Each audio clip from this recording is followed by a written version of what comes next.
The convention in World War II fighter design was a low-wing, single-seater monoplane powered by an inline engine. The Messerschmitt, the Spitfire, the P-40, the Yak. And the plane that perhaps represents the highest refinement of this layout is the P-51 Mustang.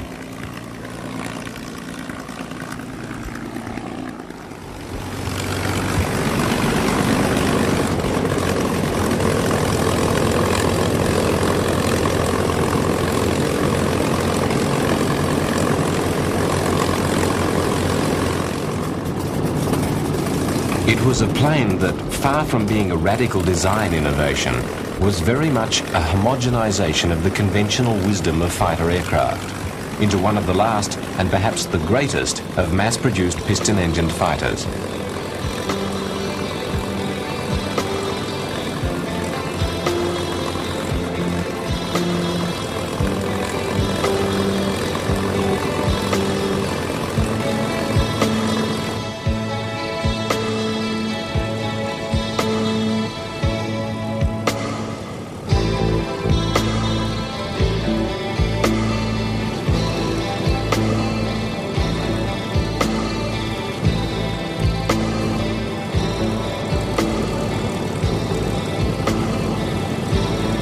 The P-51 came into being in a roundabout way. The plane was designed to meet a British order, as the United Kingdom scrambled almost too late to equip itself for the war that had engulfed Europe. The British wanted to buy the Curtiss P-40, but Curtiss were flat out keeping up with the demand for their plane and were unable to supply them fast enough for the UK's need. The British Purchasing Commission therefore looked about for someone else to build the Curtiss fighters for them.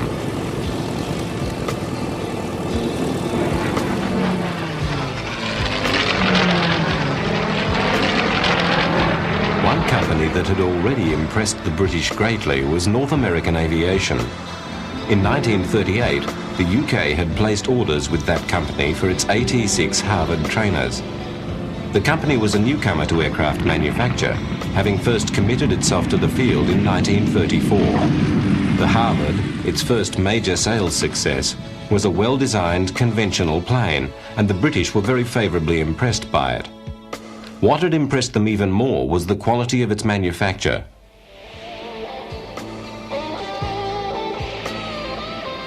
The company typified American drive, energy and enthusiasm, and the contracts for the AT-6 were met within deadlines with the highest standards of quality control. North Americans' approach to mass manufacture, with moving assembly lines and automation wherever possible, streamlined production and allowed for a very high standard of finish.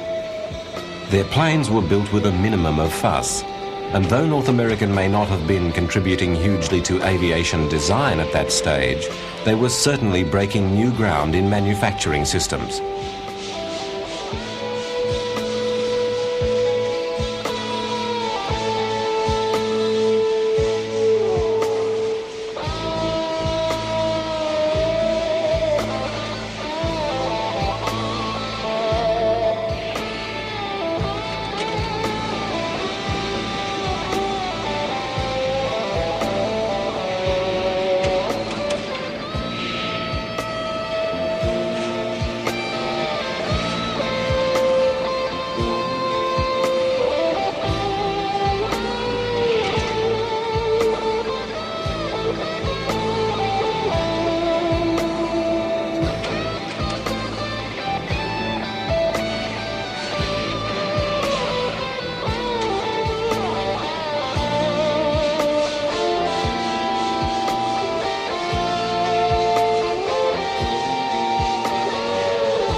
With their high regard for North American aviation's competence and reliability, it's not surprising that the British Purchasing Commission should have approached them to build the P-40 under license from Curtiss.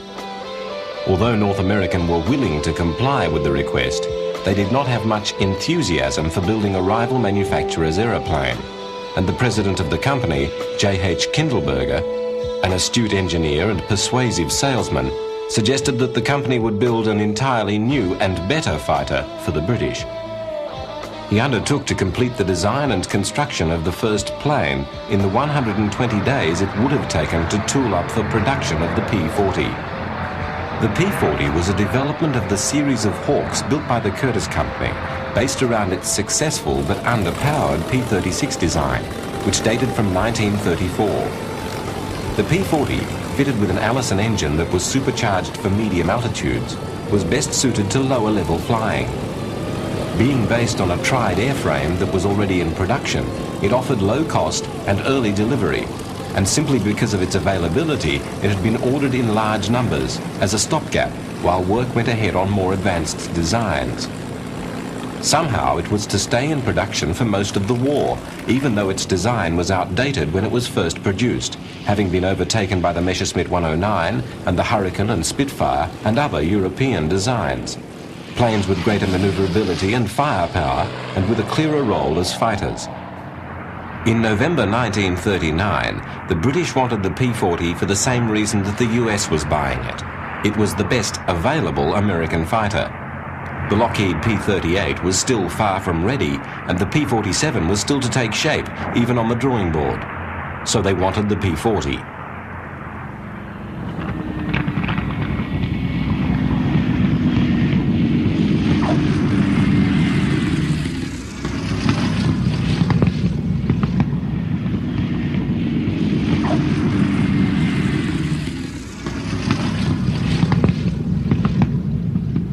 As North American's NA-73X was developed, the British gave every sign of being delighted. Before its first flight, they had placed further orders for the plane, bringing the total to 620. On the 9th of December 1940, they advised North American that, in line with British policy, they had allocated the aircraft a name: Mustang.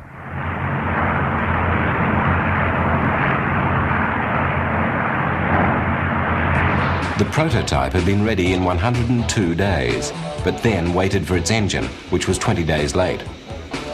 Even so, it was completed just 2 days outside the set 120 days. The team, led by engineer Raymond Rice and designer Edgar Schmood, had performed a remarkable feat, and the success of the design that they had produced was, in retrospect, to make the achievement almost unbelievable.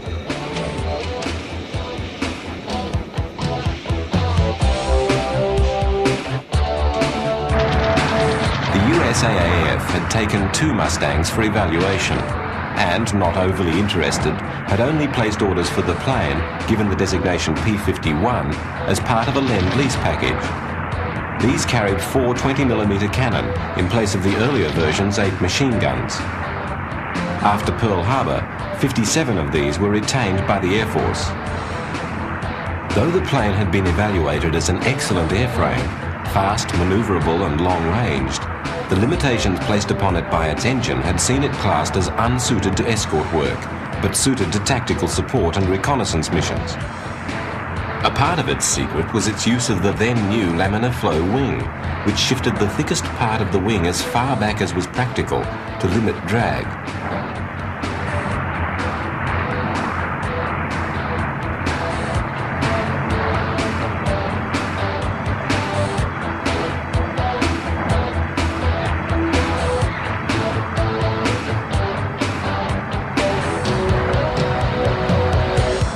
The Air Force had no funding for additional fighters, and with the assessment that the impressive new Mustangs were suited to low-level activities, they placed an order for 500 of the planes as dive bombers, given the designation A-36 Apache.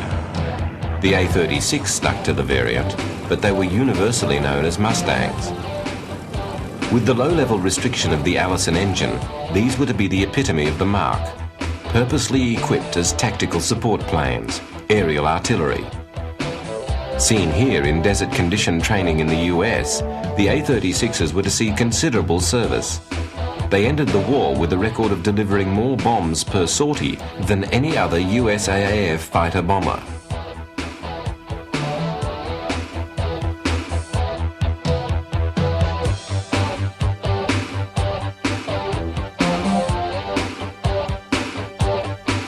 On the right of this picture, you can see the dive brakes, one of the modifications made to the A-36 specification. The armament had reverted to 6 wing-mounted machine guns, and the plane had wing hardpoints for 2 500-pound bombs.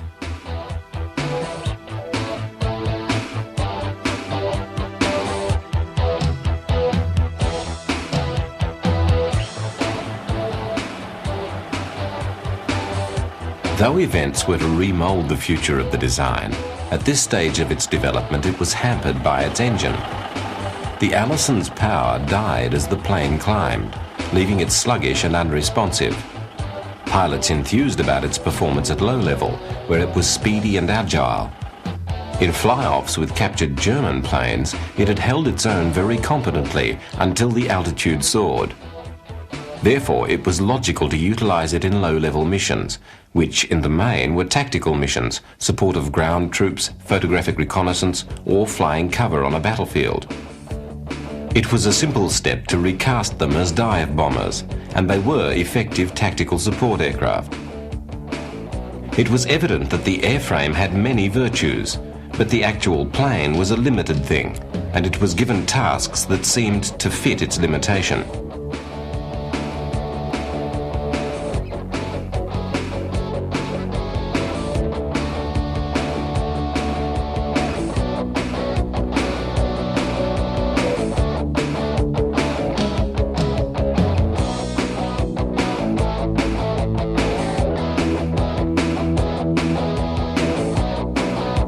In combat, though effective, the Mustangs were to prove vulnerable. They could be brought down by a very minor hit from any weapon because of their water cooling, radiators and other ducting. The radial-engined fighters like the P-47 were better suited to low-level work in that they were very hard to bring down with light ground fire. As dive bombers, the Mustangs were not a success. The moment when the plane broke its dive left it very vulnerable, as a prime target that had advertised its arrival during the dive and was now presenting its most tender aspect. If the Mustang avoided the set piece of the diving attack and simply roared along at low level, its speed protected it from all but the most proficient marksmen. In active service, most of the A-36 dive brakes were wired shut and the planes were used in other ways. Here in this early training stage, before the planes were deployed in significant numbers, we can appreciate both the accuracy of the dive bomber and its dangerous exposure.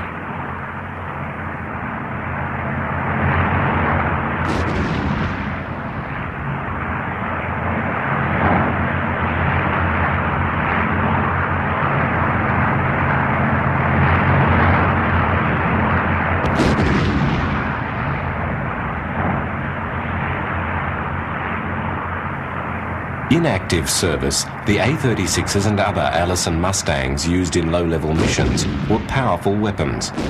A squadron of Mustangs made a very effective punch as airborne artillery. In addition to the 500 dive bombers, 1,083 of the Allison-powered Mustangs were made, all being best used in low-level roles.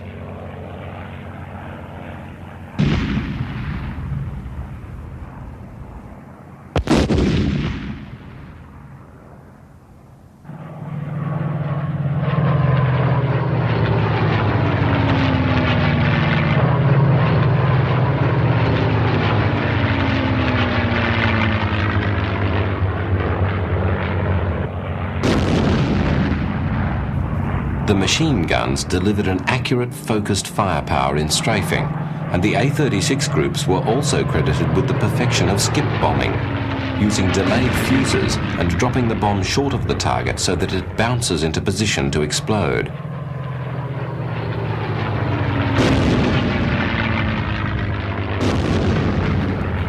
In some ways, the early Allison-engined Mustangs, including the A-36, have been overlooked because of their shortcomings and because of what the design went on to achieve once their vices had been eliminated. However, the worth of the work of the photographic planes should not be belittled, and, as here in India, in several important campaigns of the war, the A-36s were critical factors in the successful pursuit of Allied victory.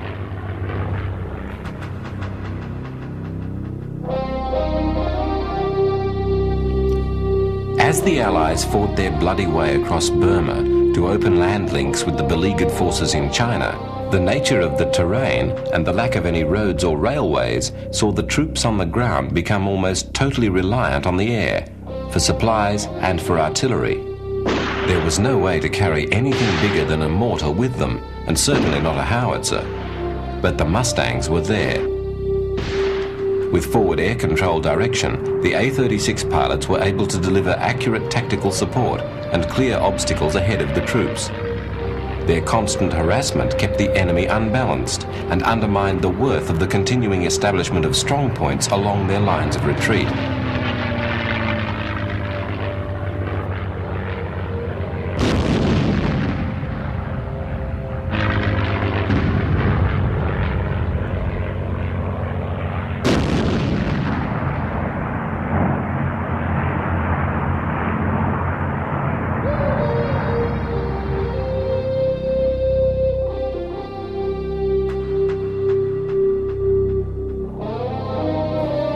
The few airfields became the sites of critical battles in the campaign, and as soon as the troops had established control, engineers were sent in to reopen the field.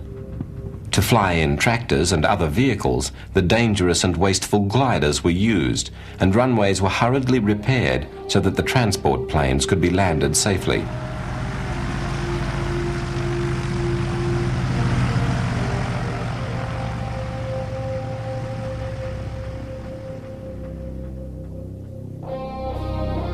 While this footage was being filmed, Japanese troops were still dug in and fighting a fierce rearguard action less than 2 miles away, and a stream of wounded was constantly arriving at the base for airlifting out with the returning Dakotas.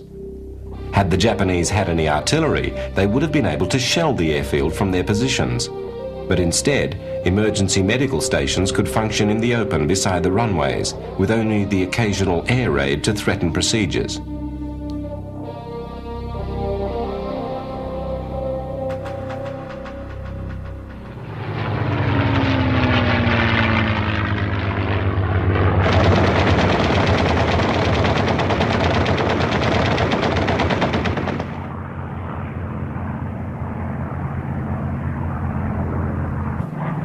With the economic might of the Allies and their material resources, the damage from a raid like this figured little in the overall scheme of things. The situation on the ground was far more affected during the monsoons, the wet season. Then, with floods on every river, the losses of supplies were enormous. The road that was being pushed through the jungle in the wake of the advancing infantry became impassable, and the airfields became unmaintainable. During the monsoons, on both sides, things ground to a halt in the mud, in conditions so bad that even the legendary C-47s found themselves unable to operate.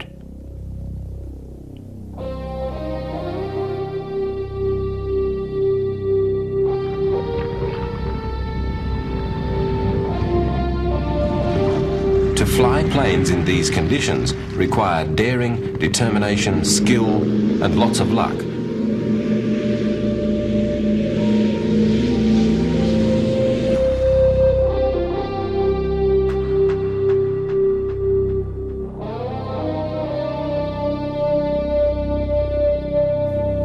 The Allison-engined Mustangs, for all their limitations, were regarded by their pilots with great affection, and so long as they were used within their restrictions, they were very able.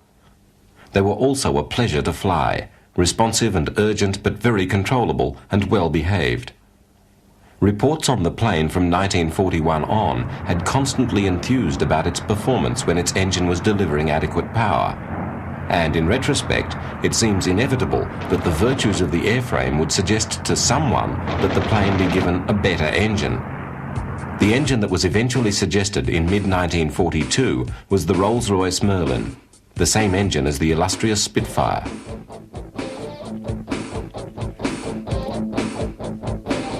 After trial installations carried out by Rolls-Royce had proved very successful, North American's engineers went to work on the installation, and the Mustang underwent some changes in housing the engine in an extremely tight-fitting, streamlined nose, giving the plane overall better lines. The propeller now had 4 broad blades to turn the power into thrust in the thin air of higher altitudes. The carburetor inlet above the engine had been repositioned below the propeller. The fuselage had been strengthened, and there had been refinements to the radiator and its ducting. The new plane proved a very different proposition to the earlier models.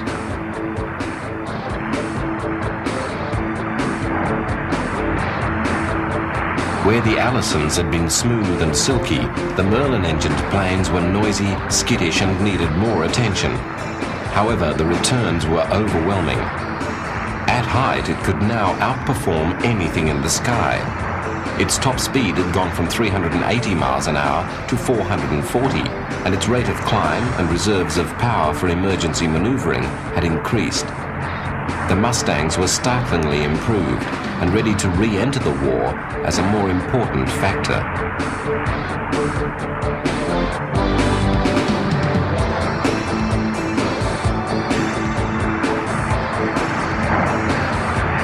Testing of the new planes, though thorough, was quickly completed. And with a new factory in Dallas adding its output to the Inglewood plant, in 1943, Mustangs were pouring onto the battlefield in great numbers. The output from the two plants were given different numbers, planes from Inglewood being P-51Bs, and the identical product from the Dallas plant becoming P-51Cs. The Mustangs had always had large fuel capacity, and the combination of this capacity and their miserly demand for fuel, half that of either the P-38 or the P-47, meant that the P-51 had a marked advantage in range. As the British too were to appreciate, combining this economy with their new power and high-level ability, they were the obvious choice for the role of escort to the massed bombers operating against Germany.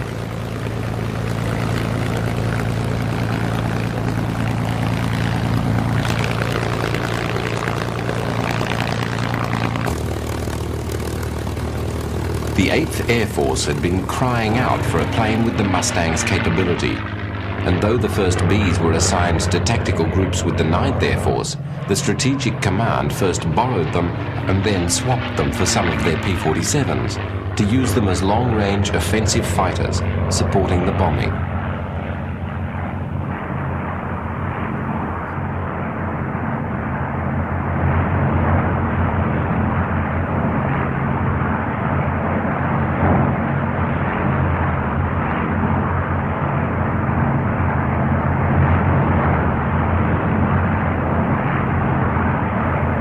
The Mustangs had found their element, and with wing tanks providing extra fuel, they roamed the sky over Europe, increasingly not simply supporting the bombers, but seeking combat with the Luftwaffe. As escorts, they were the first effective shield the strategic campaign had enjoyed, and with their guardianship, the danger to the bombers of Luftwaffe attack started to wane.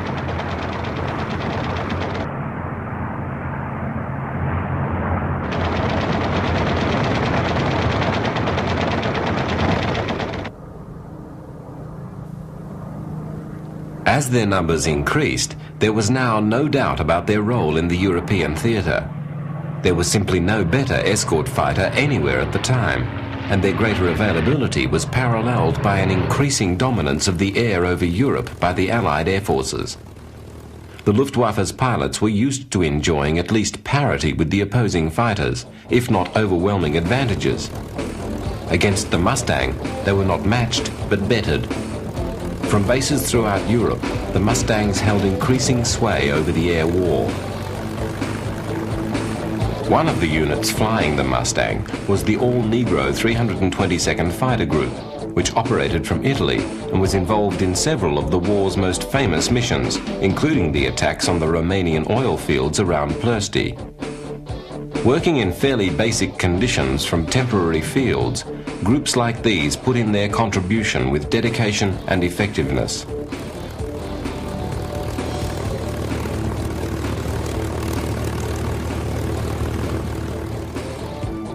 For the pilots, being briefed for a mission, there must have been some comfort in the superior performance of their plane, and the feelings of the bomber crews, who had previously flown into the teeth of the German defences unaccompanied, can well be imagined. Still, on any mission, there was a real chance for each pilot that he would be killed or maimed in the coming hours.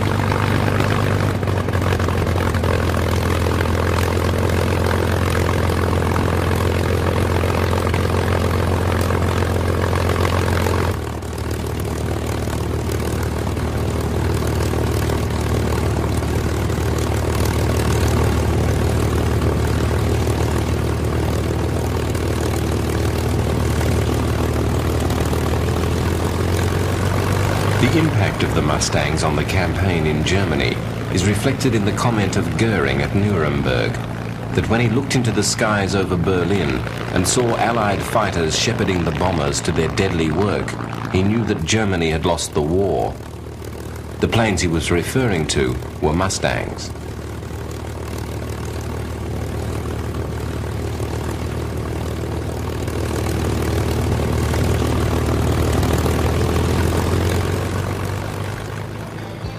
The effect of the uprated fighter was to be felt on most of the fronts of the war, as here in China, where they replaced the P-40 and gave Allied air power a cutting edge.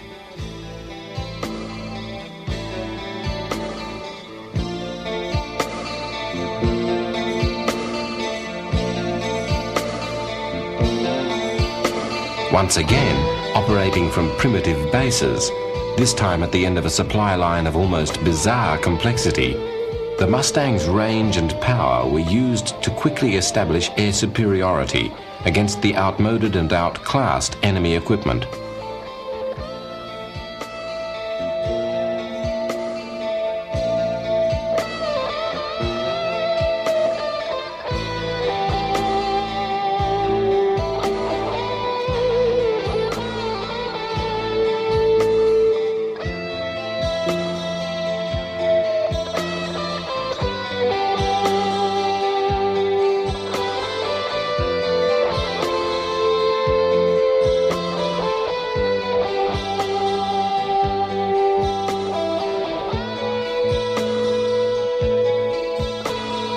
Their arrival on any front made a difference.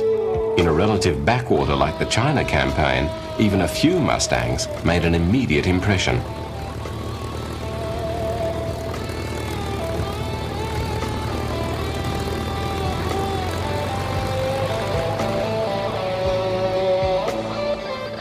They operated beside the tired P-40s of the nationalist Chinese, the planes that had equipped the famous American volunteer squadron, the Flying Tigers.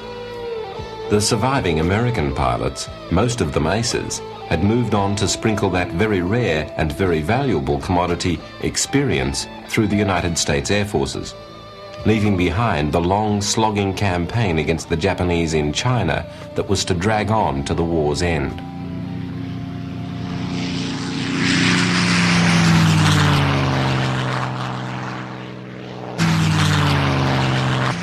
The 356th Fighter Squadron, flying from England, became the home of Major James Howard, one of the Flying Tiger aces, whose Japanese victories were painted onto his distinctively marked plane upon arrival in Europe.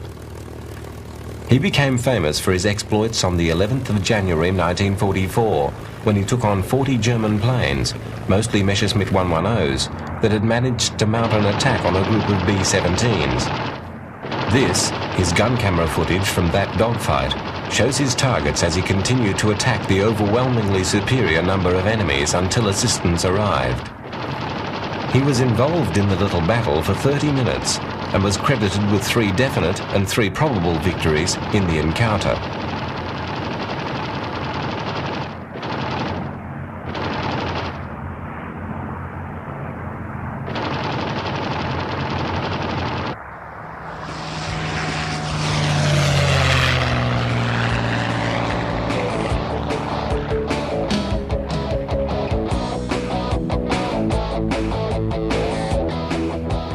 Major Howard was awarded the Congressional Medal of Honor for his action on that day.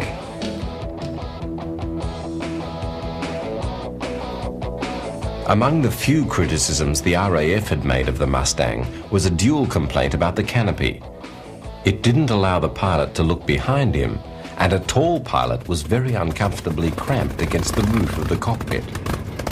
Robert Malcolm was requested to come up with a remedy for these problems, and the resulting modification was not only included in production B and C models, but retrofitted to many planes in the field. A single-piece bulged hood that slid on runners, it simply and directly approached the concerns as an adaptation of the already existing shape.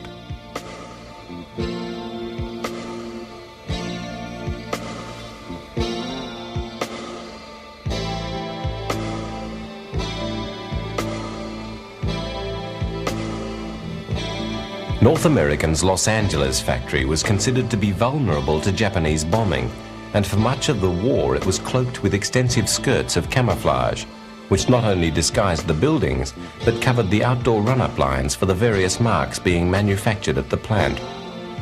Under these nets, the Mustangs were rolled out, tuned and tested.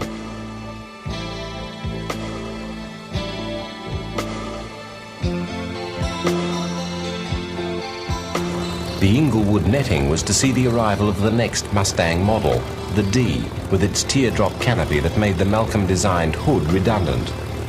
This later variant of the D, seen on the Inglewood taxiway, includes the extended tail fin that was added to compensate for the loss of side area caused by the redesign.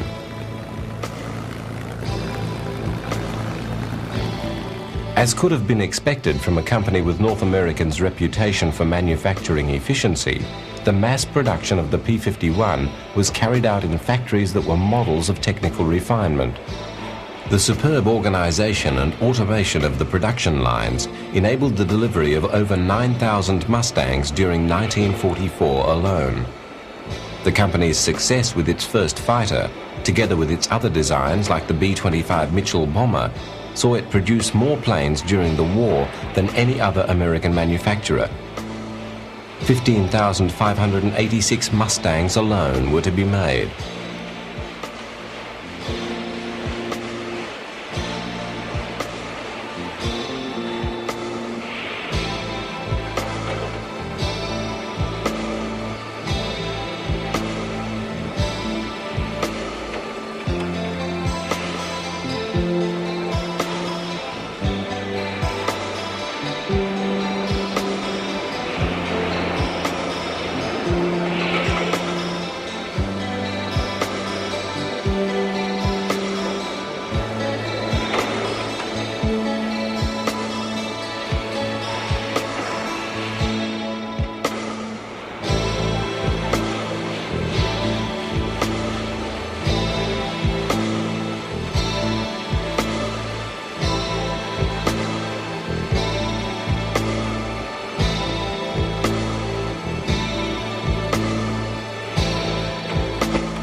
Completed, the planes were rolled out of the factory and were towed to the run-up lines to be readied for dispatch to the war.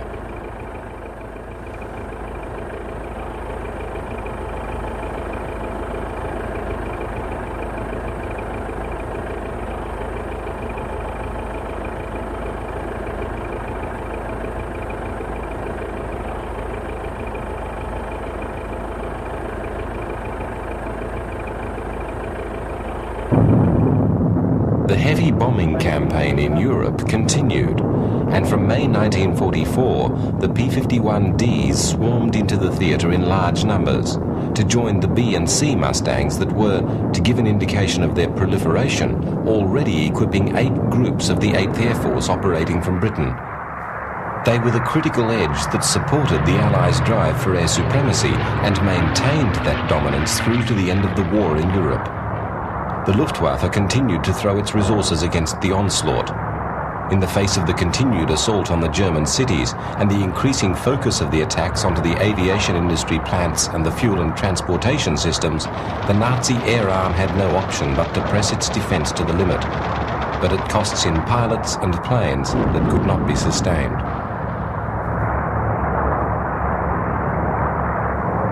Though now acknowledged as the Allies' premier escort fighter, the Mustangs retained their old punch as ground attack aircraft, and given that they were already deep over enemy territory escorting the bombers, it was logical to set them loose in ground-hugging high-speed attack on transport and Luftwaffe targets as they made their way back to their bases.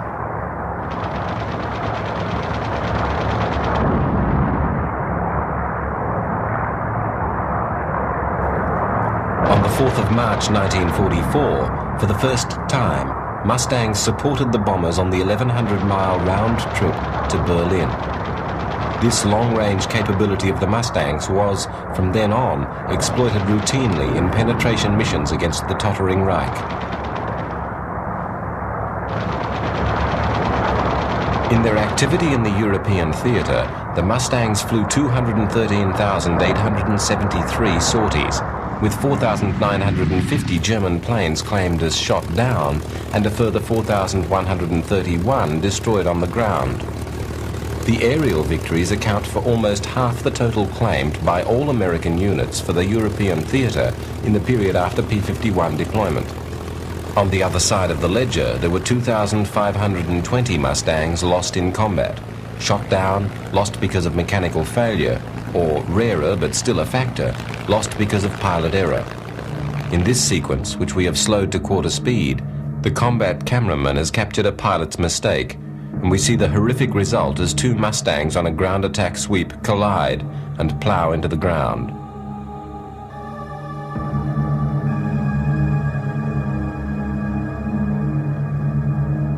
The P-51 outperformed all the piston-engined fighters which the Luftwaffe was able to deploy against it, and was untroubled in maintaining its supremacy in the air until the emergence of the German jet and rocket fighters. Even against the Me-262, which Hitler had finally accepted as Germany's remaining trump card, the P-51 scored victories, normally by ambushing the jets at landing and takeoff, or by overwhelming them with sheer weight of numbers in the dogfights around the bomber groups. 1-to-1, the Mustangs were totally mismatched against the jets, which were over 100 miles per hour faster than them. Fortunately for the Allies, the Nazi leadership had lacked the common sense to back the jets in their early development, and they were deployed too late in too small numbers to stalemate the decisive conflict in the air over Germany.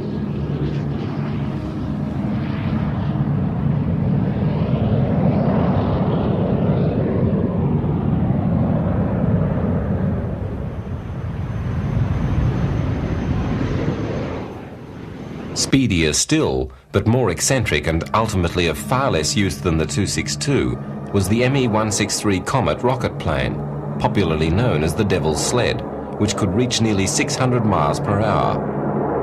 The rockets were deployed at too early a stage of development and were extremely difficult and dangerous planes to fly. They could carry only limited fuel and spent a large part of each flight unpowered, gliding back to base.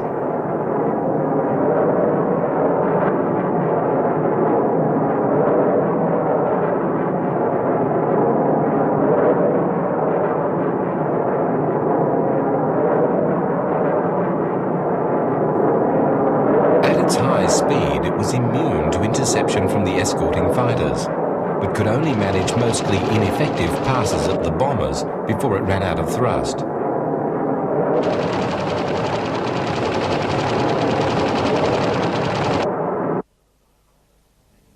For the pilots, taking off on a jettisonable trolley and then landing without power on a skid, the little rockets were a very demanding proposition.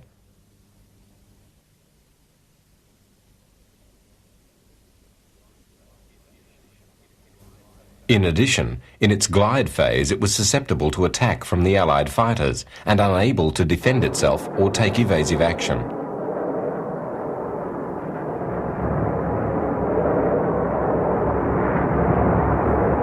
In the war's other major strategic bombing campaign against Japan, the Mustangs again were the first US Air Force fighters over the enemy homeland.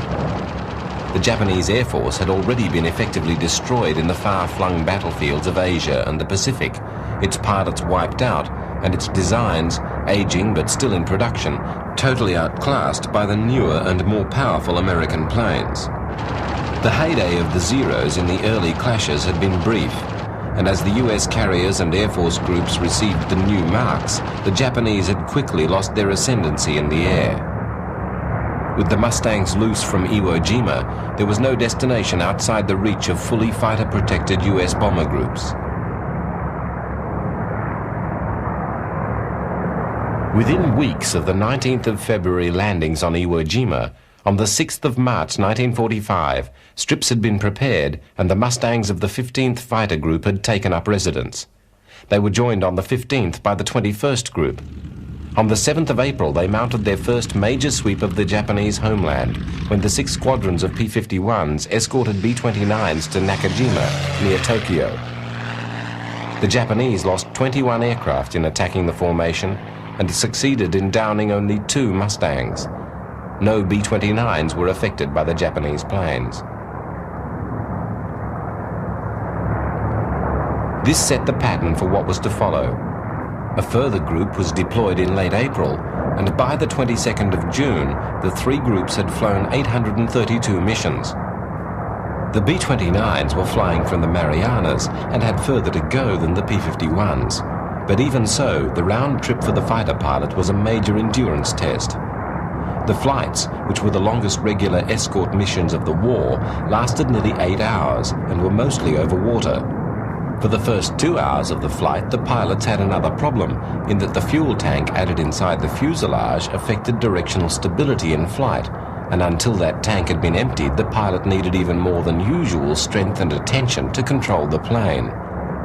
The next fuel priority was to get the most out of the drop tanks before they were jettisoned to clear the airframe for action.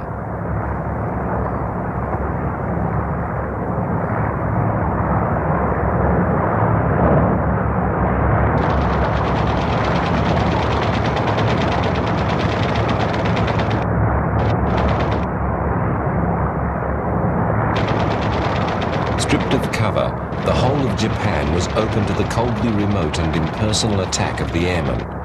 The Japanese population, surrounded by the increasingly unrecognizable wrecks of their cities and bombarded by leaflets outlining the forthcoming attacks, were engulfed in a sense of terror, of inevitable fiery death from the bombers. For the Japanese airmen, simply taking off became an act of bravery. In the event of combat, they would be confronted by better trained pilots, flying far superior aircraft in greater numbers, wielding heavier batteries of guns. Their planes were swatted from the sky with inevitability. On the ground, they were left to the hammering, violent savagery of the slashing runs of the Mustangs that roamed tormentingly at treetop height. The Japanese Air Force could not defend itself, let alone Japan.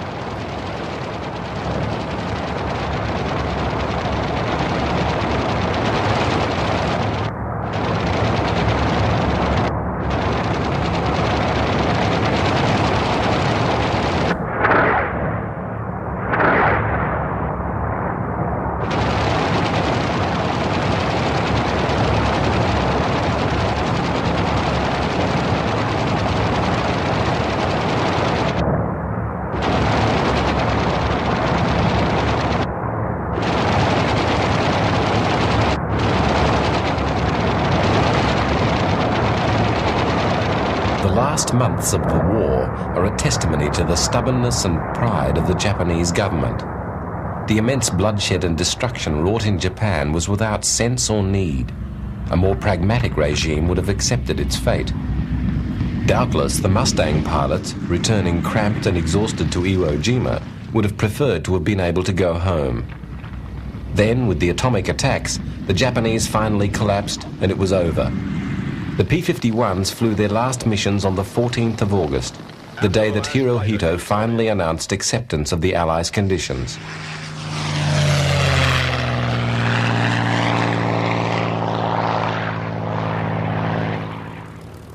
After the war, the Mustangs continued in use, not only with the Air National Guard, but in active service.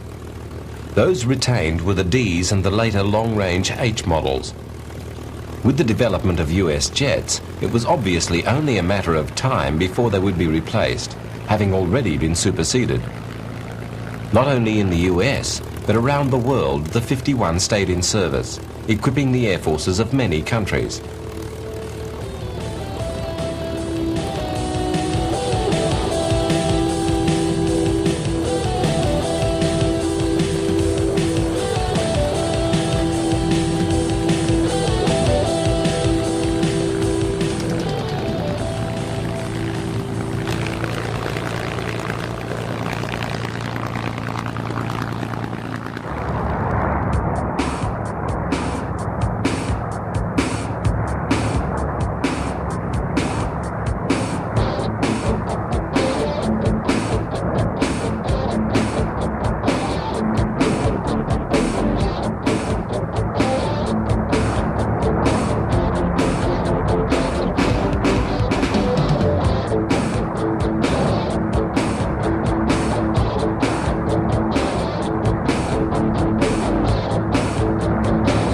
Mustangs were not like most of their fighter contemporaries from the World War to immediately fade from use. A week after the North Korean army crossed the border into South Korea, the first Mustangs were in action there. Australian fighters based in Japan, escorting a B-29 raid on the 2nd of July 1950. For the newly reorganized United States Air Force, retention of the Mustangs as a stopgap while jets were developed and manufactured in large numbers meant that they were still available when war broke out in Korea. A number of Mustangs, now called F-51s, were transferred back from the National Guard to active service, and in the first year of the war, they flew more combat missions than any other Air Force type. Despite relatively heavy losses, they were used because they were the only aircraft available in large numbers that had both the long range required and the ability to carry enough payload to do some damage when they arrived at a target. Here, as part of the preparation for a mission, the gun camera, mounted in the front of the wheel bay, receives a new reel of film.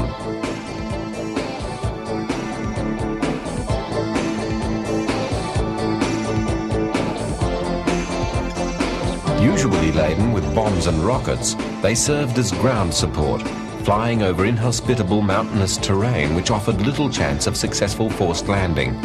And the old vulnerability of liquid-cooled engines to ground fire was re-exhibited. As an example, the South African squadron which flew Mustangs in Korea from November 1950 to January 1953 lost nearly 60 to ground fire. But to round out the picture, it must be added that the unit, despite the cost, was effective and very valuable, flying 10,373 Mustang missions in Korea. The Mustang, outdated and deployed in a mission that made them vulnerable, still was a weapon of great destructive power.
Against the MiG-15, the Mustang was more a target than an opponent. Its days as the world's premier fighter were behind it. However, in the early phases of the war, it was the sustained ferocity of the Mustang fighter bombers that bought time for the 8th Army to dig in around Pusan and finally halt the tide of the initial rush of the North Korean army. The inertia of history may have already run down the technology of the piston-engined fighter, but the Mustang represented the highest point of refinement of that lineage, and there were things a Mustang could do that nothing else in the inventory could. But it did them at a price.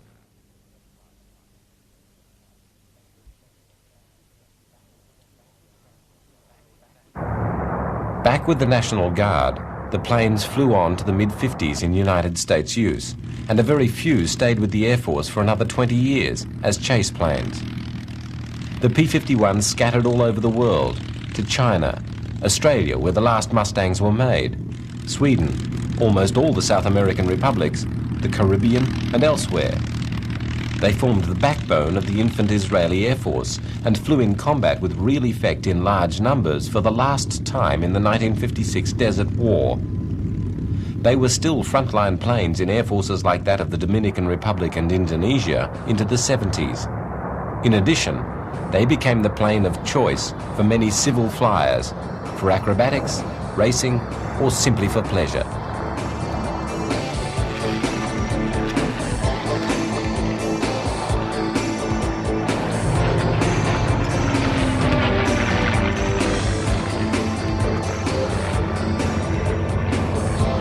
pilots still love them. They may have their little vices, like the tugging torque of the propeller that drags at the plane in takeoff, but with their thuggish power coupled to their dependable airframe, they are a totally different breed to other civil planes and retain a mystique that is unmatchable.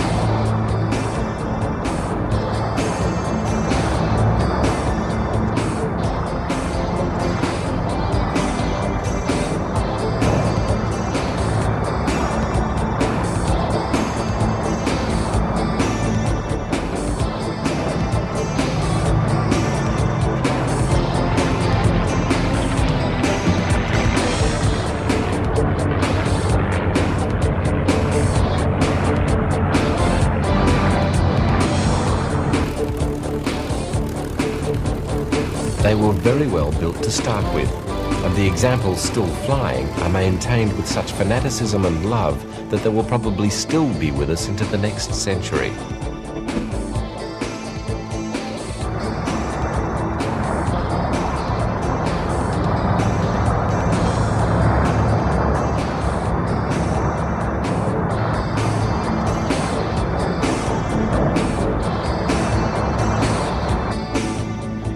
Attempts to describe any particular plane as the greatest fighter of World War II are admittedly always generalizations and of little value.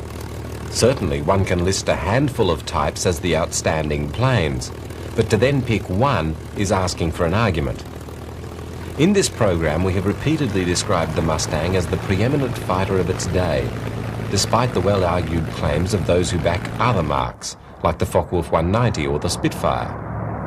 However, the Mustang stands apart from both in the same crucial way. The Spitfire, like the other European designs, was a short-range fighter, basically defensive. The P-51 was comparable in speed and manoeuvrability to the Spitfire 1 and about the same length and height. However, it was roughly twice the weight, which was given over to the fuel it carried, giving it a range that was around 3 times that of the British plane. This factor makes obvious the point that the Mustang, unlike its comparable European contemporaries, was an offensive fighter. Its part in the strategic campaign in Europe was decisive, and it was not simply, as the German adherents of the FW-190 claim, a factor of superior numbers that gave the Mustang its success. It was the better plane. Compare the others to one another. The Mustang stands alone.